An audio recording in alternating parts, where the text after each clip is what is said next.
Bien, les doy la bienvenida a este curso, a esta sesión en la que vamos a hablar de el DIPS, del fondo en paralelas, y vamos a conversar, ¿cierto?, sobre la biomecánica, eh, algunas recomendaciones, vamos a hacer un poco de análisis de este ejercicio. Eh, Me presento en primer lugar, soy Felipe Vargas, soy kinesiólogo. Eh, Me dedico a la línea de movimiento humano y análisis de movimiento humano en la Universidad de Hugo Portales, y también me dedico a hacer algo de investigación y en general análisis de datos también. Eh, Al final dejaré mi contacto por si necesitan cualquier cosa. Bien, entonces vamos a ir con la biomecánica de este ejercicio. ¿Ya? En primer lugar, el dip, ¿cierto? Que viene del inglés de sumergir algo, como cuando uno hace un dip de una bolsa de té, eso significa literalmente. Es un ejercicio que consiste en descender, ¿cierto? El cuerpo y después hacer un empuje. Evidentemente que tiene una actividad de muchos grupos musculares, pero los motores primarios van a ser el pectoral mayor, el deltoide anterior y el tríceps braquial principalmente. Es un ejercicio que consta principalmente de hacer la extensión del hombro, es una extensión desde una posición de flexión y una extensión de codo. Por lo tanto, estos tres músculos van a ser los principales. Sin embargo, obviamente que van a estar en juego también todos los músculos de la mano, la posición que tengamos con los músculos abdominales, los erectores de la columna, incluso la posición de las piernas. Eh, Hay sorprendentemente poco estudio sobre los dips. Hay muchos más estudios con los press de banca. Pero hay que considerar aquí varias cositas que vamos a ir, bueno, conversando a lo largo de este breve curso. Hay varias adaptaciones, hay modificaciones, ¿cierto?, de este ejercicio. Una de ellas es el dips en anillas, fondos también en anillas, ¿cierto?, como lo quieran llamar. La intención es la misma, la diferencia es obviamente el nivel de estabilidad o inestabilidad que aportan las anillas. Este ejercicio se transformaría en un ejercicio de cadena cinética abierta, mientras que cuando las manos están fijas es un ejercicio en cadena cinética cerrada, que lo vamos a explicar un poquitito después en un par de diapositivas. Acá hay varios factores que hay que considerar. Eh, Uno de ellos, por ejemplo, cuando me devuelvo, quizá el factor más importante va a ser el ancho de las barras paralelas. Hay algunas, cierto, en los gimnasios que tienen una forma de V o de como de un tridente, un cachito, por así decirlo, en la cual uno puede seleccionar si quedar con un agarre un poco más estrecho o un agarre un poco más ancho.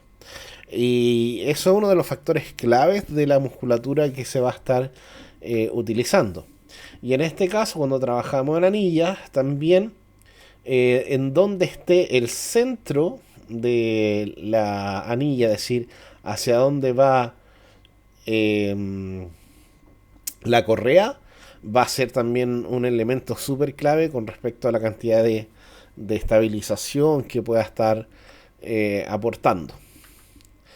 Hay algunas variantes, la más conocida quizás es esta, es una variante que habitualmente se considera como una variante para iniciados, ¿cierto? Para personas que están recién comenzando, que es el dip en banca.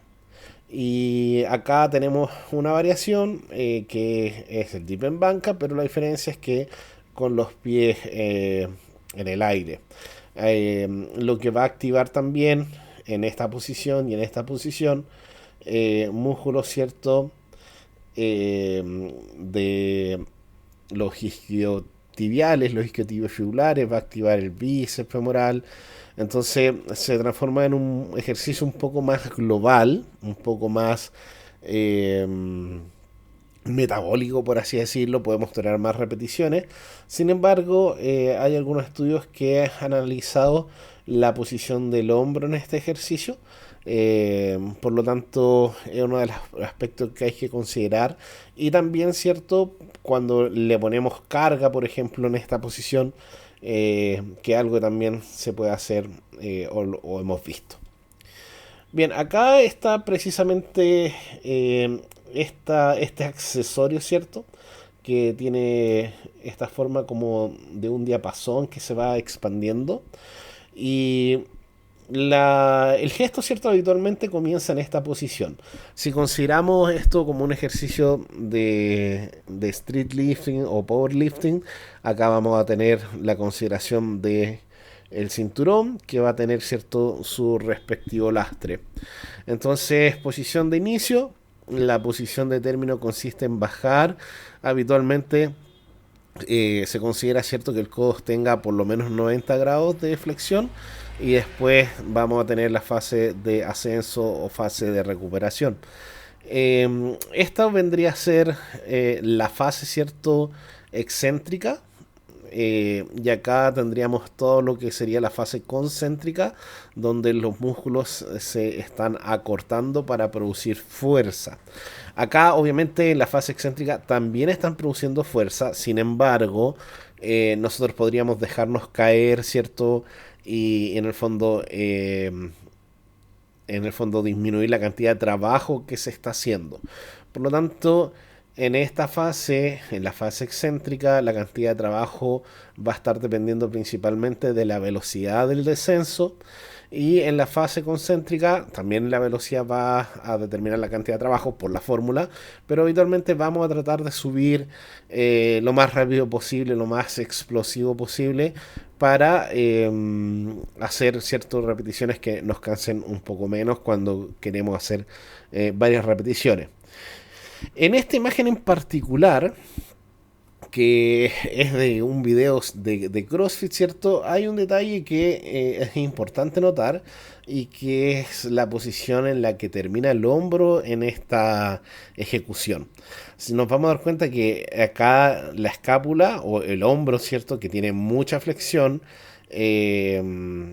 tiene la escápula muy anteriorizada con un til anterior muy notable, muy notorio.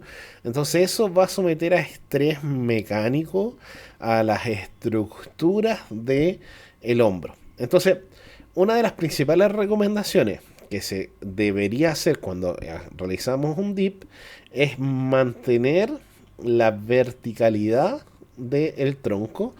Voy a ver si puedo cambiar el color del lápiz.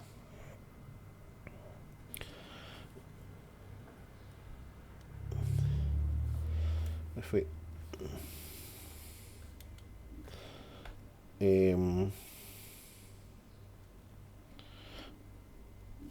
Me devolví. Bueno, mantener la verticalidad del tronco. Ahí sí. Va a tener la verticalidad del tronco, porque cuando bajamos y la pelvis se nos va hacia atrás, lo que estamos haciendo es obviamente cambiar el ángulo en el tronco, y eso va a aumentar el ángulo de flexión del hombro. Entonces eso va a someter a más estrés a la estructura del hombro. Puede ser también que esto esté forzado, porque si nos damos cuenta, esto no está muy alejado del suelo. Entonces, si ya se mantuviese con más verticalidad, probablemente los pies estuviesen tocando el suelo, ¿ya? No obstante el motivo, es importante considerar esto en la ejecución de nuestro ejercicio o cuando estemos viendo a alguien hacer este ejercicio. Entonces, habíamos dicho que este ejercicio tiene tres motores primarios. eh, por el codo, principalmente el tríceps, que tiene una porción larga que llega hasta la escápula, por lo tanto esta porción del tríceps que se ve un poco por la parte medial tiene un rol también que ayuda o que coopera con la estabilidad de la articulación del hombro. Y bueno, la cabeza lateral y medial van a estar aportando principalmente a la extensión de codo. Cuando revisamos el deltoides, los autores suelen referir que hay distintas porciones, distintos fascículos, hasta 5 fascículos. Sin embargo, entendiendo que la porción anterior de el deltoides es el que va a propiciar mayor actividad de extensión perdón, de la flexión de hombro, es el músculo que vamos a enfocar, ¿cierto?, en este ejercicio. Recuerden que en este ejercicio, voy a volver un poquito, el hombro en la fase productora de fuerza está haciendo una flexión relativa desde una posición de extensión. Entonces, el codo está haciendo una extensión pura y el codo, como ya estaba en una posición de flexión, perdón, de extensión, el hombro parte en extensión, va haciendo una flexión, ¿cierto?, relativa hasta pasar los 0 grados. Entonces, teníamos acá la porción anterior. Y finalmente tenemos el pectoral, que es un músculo bien grande que debiese aportar muchísimo en este ejercicio. Sin embargo, el músculo pectoral coopera mucho con la aproximación del brazo al cuerpo, también un poco de rotación del brazo. Y bueno, la extensión, ¿cierto?, de el húmero o del hombro. Sin embargo, acá viene la principal diferencia el gran pero del pectoral. Que cuando estamos trabajando con la barra fija, es decir, estamos con el brazo anclado en una barra, el pectoral no puede hacer aproximación. No puede llevar el brazo hacia el cuerpo, porque obviamente si estamos en una cadena cinética cerrada, el brazo no se va, o la mano no se va a poder juntar o ir hacia la línea media. Por lo tanto, cuando tenemos, por ejemplo, el mismo ejercicio, pero ahora en anillas, el pectoral, aquí voy a poner una anilla, el pectoral sí puede llevar el brazo hacia el cuerpo, sí puede aproximar el brazo. Por lo tanto, hay una diferencia fundamental en si es que la barra, o sea, si es que hacemos el ejercicio en una barra o hacemos el ejercicio en una anilla. Acá hay un detalle anatómico del pectoral que nos muestra un par de cosas interesantes. Curiosamente, cuando buscamos ejercicio o literatura sobre el DIP, lo que más aparece es lesiones espontáneas del pectoral, desgarro de pectoral, roturas de tendón. Y lo que estamos mostrando acá, aquí, es que el pectoral tiene un tendón con dos porciones, una anterior y una posterior. Eso es anterior tendón y posterior tendón. Y que tiene una porción clavicular, un pectoral clavicular que está como bien sinérgico, ¿cierto?, de la porción anterior del deltoides, que aquí la estoy imaginando. Y tiene, ¿cierto?, esta porción clavicular. Y luego tiene una porción, no una, tiene 7 porciones externales que están muy bien definidas anatómicamente. Entonces, cuando nosotros llevamos el brazo hacia atrás, las fibras superiores van a ser las que más cooperen con la ejecución de este ejercicio. porque las fibras inferiores van a estar cooperando principalmente con la aproximación del brazo y también ayudándolo a rotar interno. Acá, bueno, hay una imagen que está representando todas las fibras de el pectoral. Esto es, bueno, ambos lateral, es una imagen reflejada. Esto está por anterior y esto está por posterior. Por lo tanto, podemos ir viendo que las fibras superiores van siempre por delante de las inferiores, lo cual, cierto, probablemente no tenga mucha influencia en la biomecánica, pero es la parte descriptiva. Ahora, este ejercicio requiere mucho de la estabilización de la articulación glenohumeral, que es lo que entendemos típicamente como hombro. Entonces, acá juega un rol importante lo que se conoce típicamente como los músculos de el manguito, ¿cierto? Del manguito rotador, que es un complejo, es un conjunto de varios músculos. El supraespinoso, que ocupa la fosa obviamente supraespinosa. El infraespinoso, el subescapular, que viene por la cara anterior de la escápula, es decir, esto está entre la escápula y las costillas que vendrían acá, entonces entre la escápula y las costillas, y el redondo, que también nos va a acompañar, el redondo mayor, que nos va a acompañar a estabilizar la cabeza glenohumeral o la articulación glenohumeral. ¿Por qué esto va a ser importante? Porque este ejercicio va a someter al hombro a una posición de estrés mecánico importante, una posición de estrés cápsulo ligamentoso, una posición de inestabilidad mecánica, donde el hombro debe ser no solo capaz de producir gran cantidad de torque para mover peso, sino que también debe ser capaz de estabilizarse.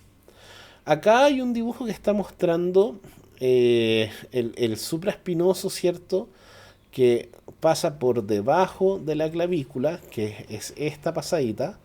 Y esta es una fuente habitual de dolor en deportistas, en esta zona, ¿cierto? Que el espacio subacromial, que habitualmente es una fuente de irritación o de algunas molestias.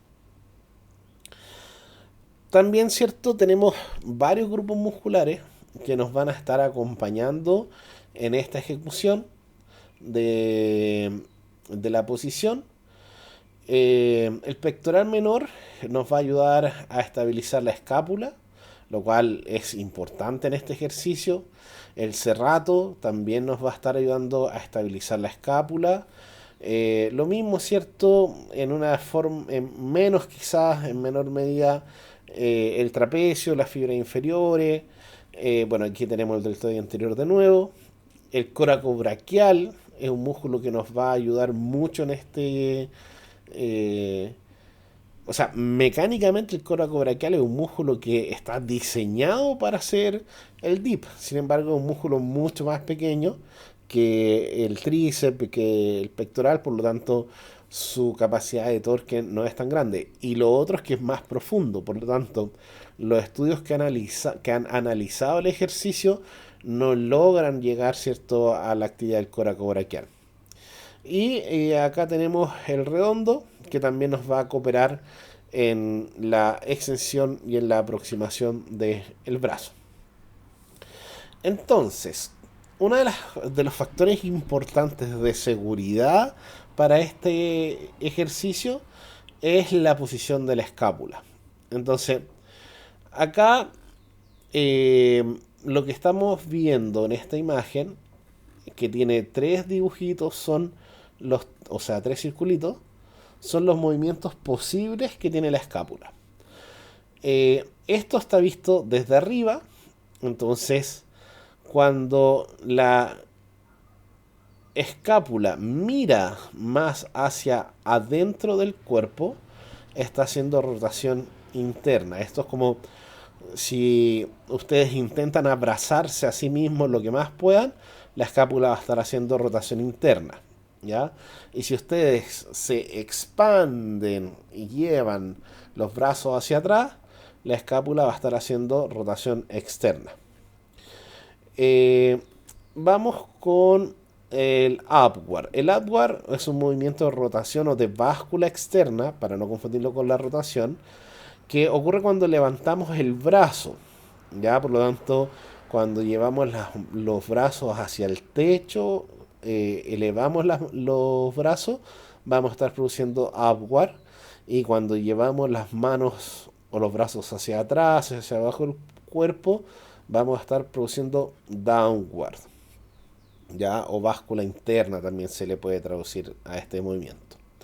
Y este, que lo dejé para el final, es el más importante en este ejercicio, porque el tilt ocurre con respecto a la posición del tórax.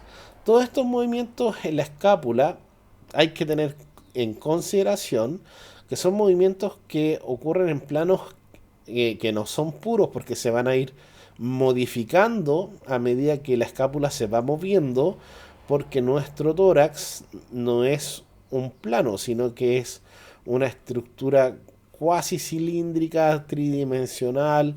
Por lo tanto, cuando la escápula se mueve en esta posición, va a ir siguiendo el recorrido de esta estructura cuasi cilíndrica. Entonces el tilt lo llamamos tilt anterior cuando la escápula, ahora voy a dibujar un tórax con una cabeza acá mirándose adelante, ahí para que se entienda. Cuando la escápula se desplaza hacia arriba, se va a inclinar hacia adelante. Por lo tanto, la escápula hace acá lo que llamamos tilt anterior. Y cuando la escápula se desciende, se va a posicionar en esta parte. Por lo tanto, la escápula va a hacer un tilt posterior. Entonces, ¿qué es lo que ocurre en este ejercicio del dip? Que vamos a producir un tilt anterior, pero en la mayor posición de tilt anterior que tenga la escápula. Y eso, cierto, es una posición conflictiva para el hombro en general, para producir fuerza. Por lo tanto, este ejercicio del dip requiere cierto nivel de entrenamiento importante, sobre todo cuando lo hacemos con carga. ¿Ya? ¿Qué músculos van a estar acompañando esta estabilidad de la escápula? Principalmente el trapecio inferior. Lo que vamos a evitar acá es producir un shrug, que es cuando elevamos los hombros hacia la cabeza. ¿Ya? Eso es un shrug, un shoulder shrug. Lo que nosotros queremos, ¿cierto? Nuestra producción de fuerza es que no es, aquí está de nuevo la cabeza, es que nuestros hombros se encuentren hacia abajo, empujando fuerte. Por lo tanto, pectoral, romboide, fibras inferiores del trapecio. Ya el serrato también nos va a estar acompañando en la ejecución de este ejercicio. Entonces vamos a continuar ahora con el análisis del dip con algunas publicaciones que realmente son súper pocas. Y vamos a analizar algunas diferencias de los ejercicios. Primero, hay algunos dispositivos que... A ver si puedo pinchar el video.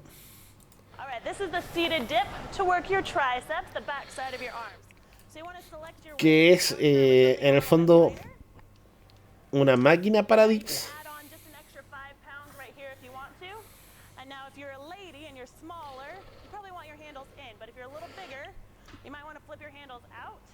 La estoy mostrando porque no es muy común en los gimnasios, por lo menos en los que yo frecuento. Pero sí la he ocupado y debo decir que es una muy buena máquina.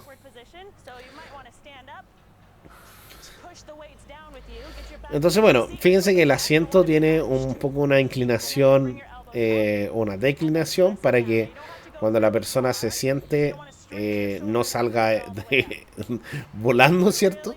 Hay algunos que incluyen un soporte para las piernas también. Y bueno, el ejercicio emula, ¿cierto?, lo que es hacer un dip. Por lo tanto, nos permite trabajar con menos carga, nos permite trabajar con una... Bueno, una de las cosas importantes que se ve en este video es que eh, las manillas o el asa se puede rotar un poco hacia adentro o hacia afuera para quedar con una posición más cómoda de empuje. Algunas también terminan acá con una suerte de mango para poder hacer un empuje más cómodo como si fuera una banca. Eh, bueno, y esta es una cadena abierta. ¿Por qué es una cadena abierta? Es una cadena abierta porque la extremidad termina moviéndose relativamente libre. No es una cadena tan abierta como si lo estuviésemos haciendo en una anilla, ya eso es importante. Pero básicamente la mano está libre en el plano de movimiento, por lo tanto es los músculos, ciertos motores primarios, el tríceps, bueno, el pectoral y el deltoide anterior, solo tienen que empujar. ¿Ya? Aquí además podemos trabajar con menos carga, hacer más repeticiones. Y acá, cierto, tenemos un ejercicio en cadena cerrada que es el dip, cierto, clásico que estamos analizando. ¿Y qué es lo que ocurre? Cuando tenemos la mano fija, el hombro y el codo tienen que estabilizarse en función de esta posición. Por lo tanto, en este ejercicio, al igual que en el pull down, hacer un ejercicio en cadena cerrada genera en cualquier ejercicio, más activación de los músculos estabilizadores. Por lo tanto, vamos a tener mayor reclutamiento de los músculos del manguito y probablemente también más actividad del pectoral mayor y del deltoide anterior y también del tríceps. Entonces, esa es la principal diferencia. Voy a dibujar acá, disculpen si mis dibujos no son tan buenos, pero que se entienda, cierto, que cuando yo tengo una anilla, acá está la anilla, aquí voy a dibujar los brazos, la anilla tiene la opción de moverse libremente para adelante, para atrás. Eso genera una condición que técnicamente debería generar menos carga en el hombro. Sin embargo, como estamos haciendo con una modificación de un ejercicio que es una cadena cinética cerrada a un ejercicio de cadena cinética abierta con mucha carga, lo que vamos a encontrar realmente es que hacerlo en anilla se vuelve mucho más difícil porque tenemos que hacer mucha más estabilidad del cuerpo en el ejercicio. Bueno, entonces, dicho sea de paso, acá vamos a tener uno de los pocos análisis que analizan el dip. Comparando el dip con el bench dip, que vendría a ser en una banca, ¿cierto? Aquí lo están haciendo, bueno, en un rack, pero se entiende que es el mismo tipo de ejercicio. En barra, ¿cierto? En este fork, en este tenedor.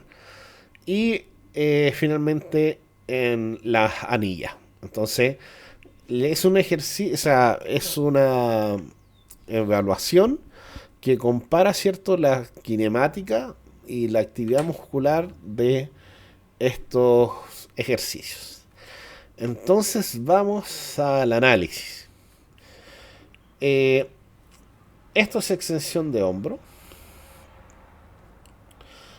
Ok, la primera en blanco va a estar en el bench, ¿cierto? En la banca. El negrito está en la barra paralela. Y en gris está la anilla. ¿Ya? Y lo que estamos viendo acá es el máximo ángulo bueno, del hombro en este caso. Y cuando dice A, quiere decir que el primero era diferente del segundo. Entonces acá tenemos una A, acá es claramente una A, y acá también es una A. ¿Ya? Es decir, el bench en banca era diferente a la barra. Cuando dice B, significa que este era diferente a las anillas. Entonces este también acá fue diferente a las anillas. Y acá no dice, entonces este no fue diferente a las anillas. Estadísticamente, obviamente. Y el C es cuando la barra era diferente a la anilla. Entonces, en el primer ejercicio, o sea, no en el primer ejercicio, en el primer rango comparado, que es la extensión de hombro, vamos a ver que son todos diferentes y que en la banca es justamente el ejercicio donde se produce la mayor extensión de hombro. Por lo tanto, vamos a tener el mayor tilt anterior de escápula y vamos a tener la posición más compleja para el hombro. Con respecto a la abducción del hombro, se mantiene igual. La rotación externa estadísticamente igual. Después, la inclinación del tórax. Acá hay mucha diferencia, pero entre la barra y las anillas se mantienen iguales. Y acá también hay diferencia en la flexión de codo entre la banca y las anillas. Entonces, en líneas generales, la banca lo que produce es mucha más flexión de hombro, pero menos flexión de codo. Entonces es un ejercicio que trabaja más el hombro, menos el codo, pero cierto, eso pudiese ser una desventaja, entendiendo que eso pudiese generar algún tipo de malestar o de una cinemática alterada. Y acá es, digamos, lo que nos interesa finalmente saber, que es la actividad muscular entre estos tres ejercicios. De nuevo, A, B y C representa eh, cuando hay diferencia. Entonces, acá la cantidad de activación del pectoral mayor, la menor activación en banca, activación mediana en la barra y la mayor activación del pectoral en la barra, o sea, perdón, en la anilla. Y eso, cierto, ya lo habíamos mencionado, porque la anilla va a permitir que el pectoral cumpla su rol de aproximador del brazo, que en estos dos ejercicios, en banca y en barras paralelas, no lo puede hacer. Entonces eso se entiende. Pero noten que en la banca hay muy poca actividad del pectoral, pese a que el hombro está en mucha extensión. Entonces uno dirá, bueno, tendremos que tener mucha actividad del deltoide anterior. Y la verdad es que tampoco. Entonces, acá tengo diferencia entre la banca y la barra. Y tengo diferencia entre la banca y el anilla. Entre anilla y banca no hay diferencia. Entonces, deltoide anterior. Esto parece extraño. Aquí, si es que la barra fuerza mucho la flexión de hombro, deberíamos tener más actividad del deltoide o del tríceps. Cosa que tampoco pasa. Fíjense que acá, de nuevo, este vuelve a ser diferente. Es decir, banca es diferente a barra paralela y es diferente también a la anilla. Y de nuevo, entre anilla y barra paralela no hay diferencia. Entonces, ¿qué podría estar pasando acá? ¿Por qué si en la posición de la banca, que es la posición de mayor flexión de hombro, no se activa ni más ni el pectoral, ni el deltoide, ni el tríceps? Bueno, uno de los factores puede ser la posición del tronco, pero lo más probable es que sea porque en ese ejercicio la carga está pasando a las estructuras pasivas, es decir, es la cápsula del hombro lo que está aguantando, es la posición de la escápula. Entonces no es un ejercicio que sea realmente recomendable para trabajar fuerza, ¿ya? El trapecio se activa principalmente, bueno, de nuevo acá, entre la banca es diferente a barra y anilla, lo mismo con el serrato anterior. El trapecio inferior funciona estadísticamente igual en todo. El infraespinoso acá tiene mucha más actividad de en la barra bien digo, y acá no hay diferencias entre estos dos. Lo importante es que, bueno, un detalle lo voy a explicar al final mejor. Bueno, el dorsal ancho sí hay diferencia. El dorsal se activa más cuando estamos en anillas, básicamente por la estabilidad. Y esta también es una gran diferencia, es la actividad del bíceps braquial. Eh, si bien este ejercicio no es un ejercicio que solicite el bíceps, ¿cierto? Como un productor de fuerza, el bíceps acá se transforma en un estabilizador del hombro en la anilla. Entonces, fíjense que en la anilla hay muchísima actividad del bíceps, en la barra eh, también hay actividad menos que en las anillas, y acá en la banca prácticamente nada. Entonces, el bíceps braquial, que no es, insisto, un motor de este ejercicio, en especial la cabeza larga, se va a transformar en parte de un estabilizador de hombro, en especial por la posición en la que el hombro está. Entonces, si yo dibujo un hombro, ¿cierto? Y la cabeza larga está acá. Uy, no sé si se me está entendiendo aquí. Bueno, y acá lo voy a hacer. El codo se dobla así. El bíceps está acá. Cuando el húmero se flexiona más, el bíceps se tensa más. Por lo tanto, está actuando ahí en parte como un estabilizador. Entonces, esto que iba a decir ahora, estos símbolos que aparecen acá con con una doble S, con una crucecita y con una cruz doble, indican el FXage, es decir, qué tanta modificación existe. Y en general vamos a ver que acá hay una modificación tremenda entre la actividad pectoral. Vamos a tener mucha diferencia en el bíceps, mucha diferencia en el dorsal, eh, y mucha diferencia acá en el deltoide anterior. Entonces, la selección del ejercicio sí va a ser importante, y cómo lo vamos a cargar. Ahora, si yo veo esto, digo al tiro, sin duda, en anilla producimos muchísimo más fuerza, muchísima más activación, que en términos estrictos producir más activación de un músculo no necesariamente más producción de fuerza, pero en este caso el estudio estaba pensado para eso. Entonces, claro, en anilla es el ejercicio que más mejoraría, ¿cierto?, mi producción de fuerza en el dip, en anilla. Sin embargo, es un ejercicio mucho más complejo desde una perspectiva del control del movimiento, desde la estabilización, y por eso mismo, al hacer un ejercicio más complejo, es que aumenta la actividad de estos músculos. Entonces, la opción, ¿cierto?, vendría a ser hacer anillas o trabajar anillas con menos carga, o hacer paralelas con más carga que en anillas.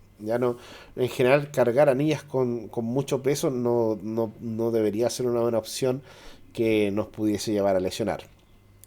Y lo mismo, ¿cierto? La banca, que en general tampoco debe ser un ejercicio de selección para el entrenamiento de fuerza. ¿Ya? Eh, Acá puse esto, que es un análisis de el press de banca. Y lo puse porque cuando uno va al gimnasio, ¿cierto? El press de banca es quizás uno de los ejercicios más sinérgicos con el dip. Y una de las cosas que habitualmente se conversa es la inclinación de la banca, ¿cierto? Que puede modificar la activación del pectoral, hacer el pene declinado, inclinado.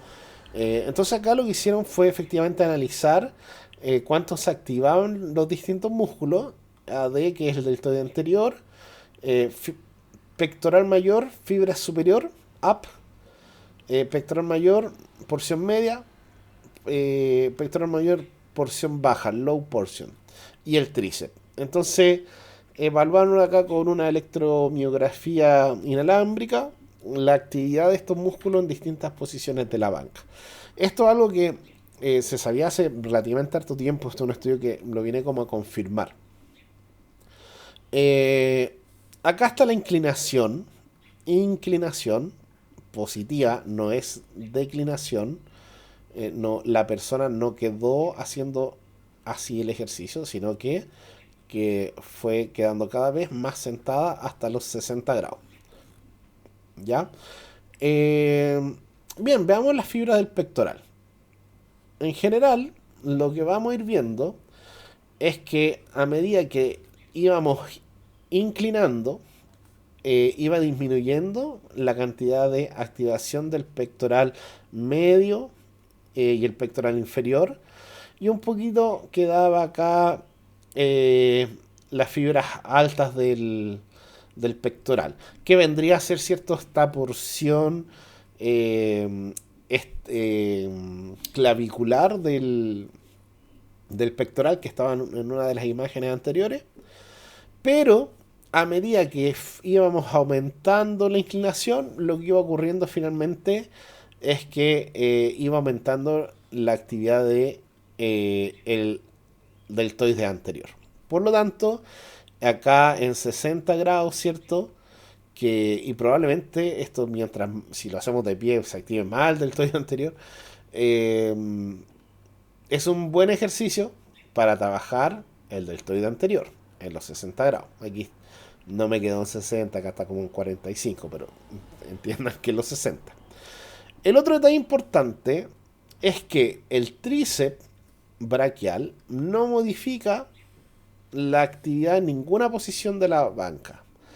Ya, esto es porque básicamente estamos haciendo la misma extensión de codo y no se está modificando la posición de la glenohumeral numeral. Y también cuando estamos declinados, se activan más las fibras inferiores del pectoral y de hecho se activa más todo el pectoral porque declinado el pectoral queda en una posición de ventaja mecánica. Por lo tanto, en una posición declinado sí efectivamente podemos hacer mucha más carga que en el banco plano. Recomendación, si tuviésemos que hacer un ejercicio acá de pensando en el fortalecimiento para el dip con una transferencia desde la banca. Sería básicamente trabajar plano para en 0 grados, ¿cierto? De banca. Trabajar plano, porque eso es lo que más trabaja todo el pectoral. Trabaja siempre el tríceps. También en plano trabaja el anterior. Y después disminuir el peso, ojo ahí, y terminar trabajando en 60 grados para activar o trabajar finalmente el deltoide anterior. ¿Ya? ¿Por qué bajarle el peso? Porque las fibras, ¿cierto? Si ya hemos trabajado todo el pectoral, va a estar fatigado, por lo tanto vamos a estar sobrecargando mucho el, el deltoide. Pero está en una posición de mucha más seguridad que hacer un dip por la posición del hombro.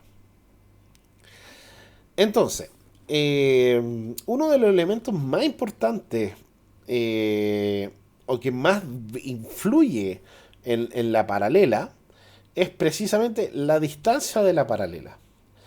Y es precisamente una de las cosas que no se ha estudiado, o por lo menos yo no lo he encontrado. Entonces, eh, ¿cuál vendría a ser la clave acá?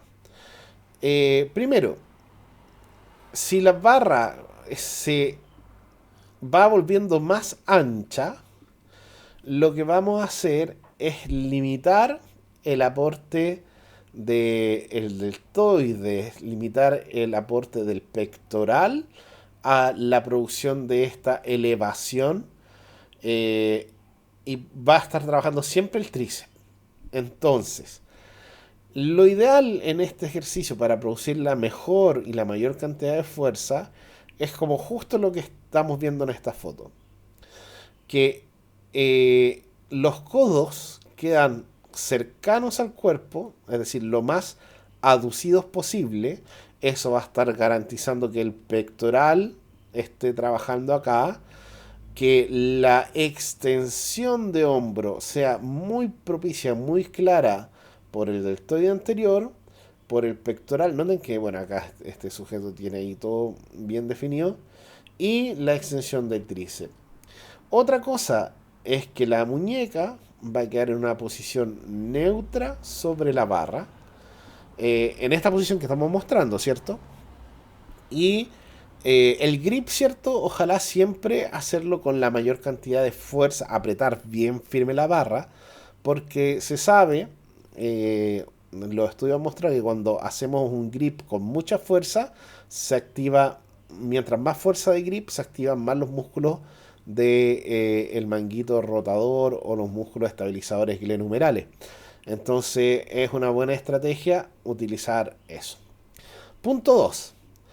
¿Qué pasa con nuestras piernas? Bueno, acá la clave en que las piernas pueden estar generando una modificación del centro de gravedad. Y eso, cierto, es relativo. Es relativo al cuerpo de la persona, porque el centro de gravedad es la proyección del centro de masa hacia el suelo, y el centro de masa depende de la forma del cuerpo de la persona. Entonces, acá no hay una recomendación universal. Sin embargo, lo que pudiésemos hacer es tener los pies en extensión o incluso llevar, si fuese necesario, las piernas o la cadera en flexión. ¿Para qué?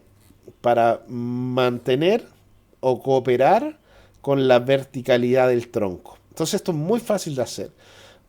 Ustedes se suben a la barra o suben, ¿cierto?, a la persona que están entrenando y ven si es que en la posición inicial queda con el cuerpo alineado vertical o queda con una posición que pueda ser un poco inclinada del cuerpo. Entonces, sugiéranle flexión de rodilla. Ok, con la flexión de rodilla, ¿mejora la verticalidad del tronco o se inclina más? Sugiérale estirar las rodillas, con los pies colgando. ¿Mejora la verticalidad del tronco o sigue estando inclinado? Y finalmente, llevar un poco la rodilla hacia adelante o la caída en flexión para ver en qué posición mejora la verticalidad del tronco. Y esto va a pasar también cuando tengamos un cinturón y estemos lastrados, porque el lastre también lo podemos desplazar un poquito con las piernas hacia adelante o hacia atrás para que el tronco logre la mejor verticalidad. Recordar que el tronco logre la mejor verticalidad es porque mientras más flexión de hombro tengamos, es decir, si el tronco está más inclinado, vamos a estar produciendo menos fuerza, menos activación de los músculos motores. Entonces, esa recomendación es importante.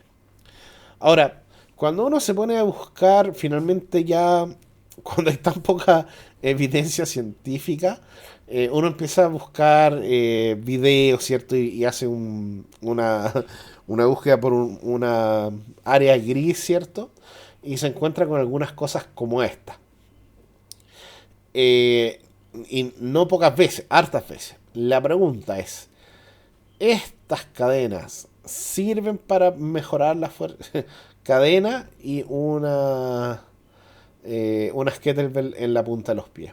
¿Servirán para algo, sí o no? Bueno, hay que analizarlo. Lo de la kettlebell en los pies, sí podría estar modificando efectivamente el centro de gravedad. Acá la persona está súper bien vertical, entonces podría estar cooperando con eso. ¿Ya? No lo sé. Sin embargo, me parece poco seguro, ¿cierto? Cuando la persona descienda o tenga un descenso de emergencia o se llegue, no sé, a desgarrar el pectoral y se apoye sobre la kettlebell, se va a matar. Entonces, Puede ser, pero muy poco seguro. Ahora, ¿la cadena puede ser? Sí, la cadena puede ser. Es un lastre, obviamente. Sin embargo, eh, el propósito de las cadenas no es este. El entrenamiento con cadena, la cadena tiene que ser lo suficientemente larga para llegar hasta el suelo y para que cuando subamos la cadena o una porción de la cadena siga estando en el suelo. ¿Por qué? ¿Cuál es el propósito de agregarle cadenas a cualquier ejercicio realmente? Eh, la idea de esto es que cuando nosotros hacemos un empuje, estamos acelerando el cuerpo. Por lo tanto, cuando generamos aceleración, al acelerar un peso, el peso genera inercia. Por lo tanto, cuando lo empezamos a mover, por la inercia, cada vez tenemos que hacer menos fuerza. Entonces, si la cadena toca el suelo siempre, lo que estamos haciendo es cortando la inercia del ejercicio. Por lo tanto, ponerse cadena sí es un lastre, pero en este caso es mejor ponerse un cinturón que es más cómodo, no va a matar el cuello. Entonces, si vamos a lastrarnos, el cinturón clásico de lastre. Si vamos a usar cadena, lo mismo, la cadena puede ir al cinturón del lastre, pero la idea es que siempre una porción de la cadena toque el suelo para eliminar la inercia. Y eso, o no, para disminuir la inercia. Y eso va a generar un trabajo mucho más extenuante, mucho más cargado, ¿cierto?, sobre los motores primarios. Eh, Sin embargo, pese a que aquí no están las cadenas en el suelo, esto de la kettlebell en el pie no me gusta mucho, la posición del sujeto inicial está muy correcta. El hombro, fíjense que no está en hiperextensión y el codo tiene una buena posición y llega en una posición neutra sobre la barra. Veamos qué pasa acá. Acá, bueno, tenemos una barra detrás de la rodilla. ¿Con qué propósito? No tengo idea. El propósito obviamente es aumentar la carga del ejercicio. ¿Será una buena idea? ¿Qué es lo que ocurre cuando generamos flexión de los isquiotibiales?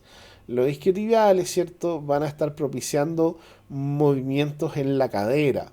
¿Y qué es lo que vamos a encontrar acá? Es que finalmente este ejercicio está comenzando con mucha más inclinación de tronco del lo ideal. Y además, la posición de la muñeca está con extensión, no está en una posición neutra. Entonces yo diría que esta no es una buena idea para la persona. Ahora, ¿podemos lastrarlo en flexión porque en algún caso mejore la posición? Sí, pero ahí probablemente la mejor opción sería una tobillera, ¿cierto? Más seguro, aquí la barra lo mismo, se cae la barra, aterrizamos mal, nos caemos, entonces mala alternativa. Eh, bueno, entonces, ¿qué hacemos finalmente? Tenemos este ejercicio, acá cierto foto de publicidad. Este ejercicio probablemente sea el más malo de todos. El más malo considerando la posición de hiperextensión del hombro, considerando que es el ejercicio que menos activa el tríceps, que menos activa el pectoral y que menos activa el deltoide anterior, que en este caso le estamos poniendo más peso, pero el peso no lo vamos a estar pasando 100% a la parte superior del cuerpo, sino que mucho isquiotibial, mucho trabajo, ¿cierto?, de los flexores de rodilla, y finalmente es un ejercicio de nuevo, ¿cierto?, que es una posición insegura, el disco se puede caer, cuando quiero descansar voy a terminar con el hombro en ultra flexión, entonces eh, esto es para la foto, pero no es una buena idea de ejercicio. Entonces, ¿qué sabemos de este ejercicio? El pectoral mayor y el tríceps braquial y el deltoide anterior son los principales motores primarios, teniendo en consideración, ¿cierto?, si es que estamos trabajando en banca, en barra o en anilla, siempre van a ser los motores primarios. En anillas, ¿cierto? Se activan más los músculos porque hay que realizar más estabilización. Quizás el elemento que más modifica la activación de los músculos es la posición del tronco. En el caso de la barra, ¿cierto? Lo que va a más modificar es el ancho de la barra. eh, y la modificación de posiciones modifica principalmente la actividad del hombro y no del codo. Es decir, cuando generamos cambios en el ancho de la barra, con carga en distintos implementos, en anilla, lo que vamos a estar modificando es finalmente el hombro. Y el hombro se va a mantener, perdón, el codo se va a mantener con los mismos principios de carga. Entonces, ¿qué recomendaciones podemos hacer? ¿Ya? Bueno, la principal modificación es el tronco. Entonces, la posición del tronco va a derivar principalmente del implemento que estemos usando para el dip. Y el segundo factor que modifica esto es nuestro centro de masa. Entonces, ahí esto es ensayo y error porque, repito, por ejemplo, si yo tengo más barriga, mi centro de masa va a estar en otra posición, entonces quizás yo tenga que llevar las piernas para atrás. En cambio, si yo tengo mucha espalda y poca barriga, quizás tenga que llevar las piernas hacia adelante. Entonces eso hay que revisarlo, hay que ver, ¿cierto?, en qué posición, ya sea con las rodillas extendidas, con un poquito de flexión, un poco de flexión de cadera, el tronco queda lo más extendido posible, ¿ya? En general, en este ejercicio, el grip o la fuerza de agarre no es problema porque no hay que traccionar, entonces no es un inconveniente, pero sí vamos a recomendar hacer igual fuerza de prensión, es decir, cerrar la mano sobre la barra con rabia, con furia, para aumentar la actividad de los músculos estabilizadores del hombro. Eh, Relajar, ¿cierto?, los antagonistas, mejora el trabajo de los motores primarios. No combinar series de grupos antagónicos, es decir, en este es un ejercicio de empuje claro, ¿cierto? Sinérgico del press de banca, pero no es tan bueno, ¿cierto? Trabajarlo de manera alternada, por ejemplo, con unos ejercicios de polea alta o con un pull-up. ¿Ya? O sea, debiesen idealmente estar trabajándose en días diferentes. Ahora que dije eso, hay un estudio que muestra que entre 48 y 72 horas se recuperan los músculos de pectoral y de tríceps luego de hacer ejercicios de press banca y sin diferencia significativa entre el pectoral y el tríceps. Por lo tanto, el press banca activaría, cierto, o cargaría ambos músculos de manera óptima. ¿Ya? Y la fase concéntrica versus la fase excéntrica pueden producir patrones diferentes de activación. Esto en especial en la anilla, ¿ya? Porque en la anilla, eh, cuando bajamos, ¿cierto? Necesitamos mucho control y ahí vamos a tener un rol importante del bíceps. Esta era una recomendación general de la NSCA, que es cierto, la Asociación Nacional de Estados Unidos de Fuerza y Acondicionamiento Físico, que en general nos va a recomendar que si queremos mejorar la fuerza, hacer 3 a 5 sets con menos de 6 repeticiones, ir descansando de 2 a 5 minutos entre cada set. Eh, es lo que dice Ronnie Coleman, que 2 a 5 minutos no necesariamente el reloj, que uno sabe cuando ya está lo suficientemente descansado para hacer la siguiente repetición. Eh, bueno, si queremos tener cierto hipertrofia, lo mismo 2 a 5 pero con más repeticiones y con periodos de descanso más breves. Y si quieren mejorar la resistencia, menos set, con más repeticiones, entre 2 a 25 hasta el fallo y con 30 segundos de recuperación. En este caso, cierto, pensando en el street lifting o levantamiento, cierto, lastrado, eh, probablemente estemos haciendo repeticiones de 5 sets, ¿cierto? Y llegando, ¿cierto? A la RM. Sin embargo, podemos trabajar en función de una repetición de reserva, es decir, eh, acercarnos, ¿cierto? A la RM y cuando diga ya puedo hacer otra, no hacerla, dejarla, bueno, de reserva. Y eso es básicamente porque eh, el dip es un ejercicio que puede, ¿cierto?, lesionar a los tejidos, al pectoral principalmente. Y de hecho hay varios reportes de lesiones del pectoral durante el dip. Entonces, es una sugerencia, ¿cierto? No es necesario llevarlo siempre a la RM, podemos dejar una repetición de reserva.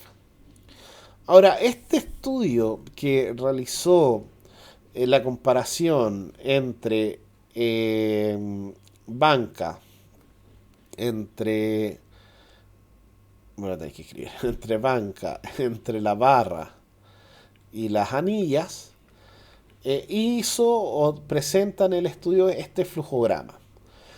Y dice, ¿cuál es el objetivo, cierto, para hacer un dip?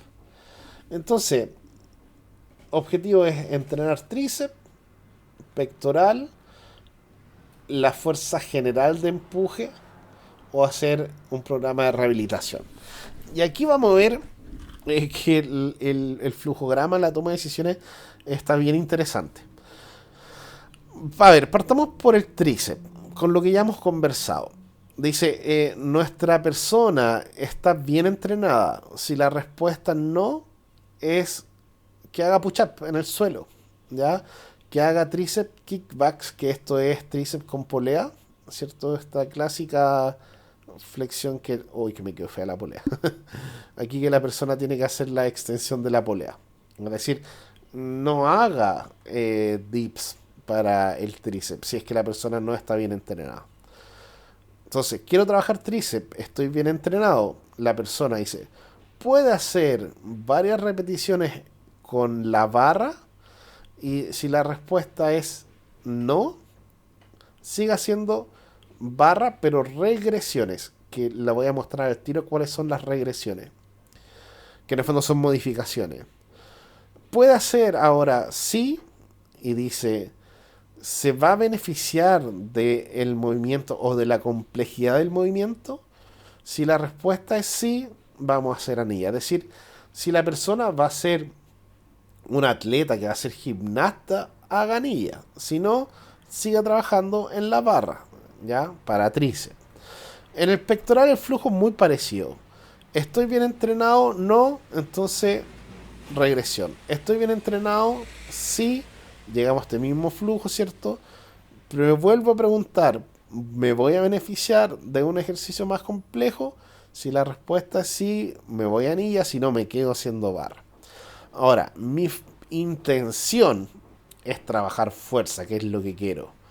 ¿Estamos bien entrenados? Mi respuesta es no, entonces regresión de barra. Mi respuesta es sí, y vuelvo a esta misma casilla, que ya sabemos que toma la decisión si finalmente me voy a beneficiar o no de un ejercicio más complejo. Ahora, en el contexto de la rehabilitación o de prehabilitación, que es cuando una persona está comenzando un programa y no tiene ninguna experiencia en el ejercicio, ¿en qué nivel vamos a estar? Inicial, regresión. Intermedio, con la barra. Y avanzado, barra con carga, ¿sí? Lastre o si no anilla. ¿Qué es lo que vemos en este caso? ¿Qué es lo que extrañamos? Que en ninguno se recomienda con la banca. Es decir, el bench dip no es una recomendación en general para trabajar fuerza. Porque ya lo hemos dicho, es un ejercicio que sobrecarga las estructuras pasivas, no las estructuras activas, no los músculos. Entonces no es un buen ejercicio. Eh, bueno, ¿qué ejercicios complementarios vamos a tener? Al tiro vamos con la regresión del dip. Eh, Cadena cinética abierta. Un press con mancuerna es quizás lo más parecido a una anilla. Se puede hacer con más carga. Podemos llevar siempre acá los coditos hacia el cuerpo para que no se nos produzca mucha carga en el hombro. La, el press banca, ¿cierto? Es quizá uno de los más sinérgicos. Recordar, ¿cierto? Lo mismo lo que pasaba con la inclinación de la banca, va a pasar el mismo efecto cuando trabajamos con mancuerna. Acá el roll out, que es un ejercicio de abdominales principalmente, eh, pero que me va a permitir controlar la posición del hombro eh, mientras trabajo la pared abdominal.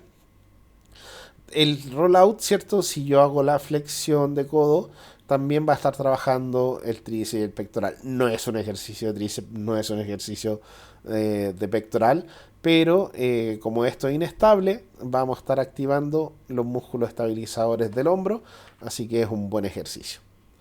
Ahora, cuando hablamos de las variaciones y de las regresiones, estamos hablando de que queremos que la persona trabaje el dip, pero como no lo logra hacer completamente bien, lo vamos a modificar para que lo pueda hacer. Bueno, primera modificación, esta máquina, cierto que está en los gimnasios, que es una máquina que asiste para hacer el dip, cierto, acá hay un contrapeso, que se puede seleccionar cuánto contrapeso y también sirve para hacer pull-ups, así que esta es buena opción. Otra buena opción es la máquina para hacer dip sentado, que es la que mostramos en el video. Entonces, si la intención es producir fuerza de empuje, ¿ya?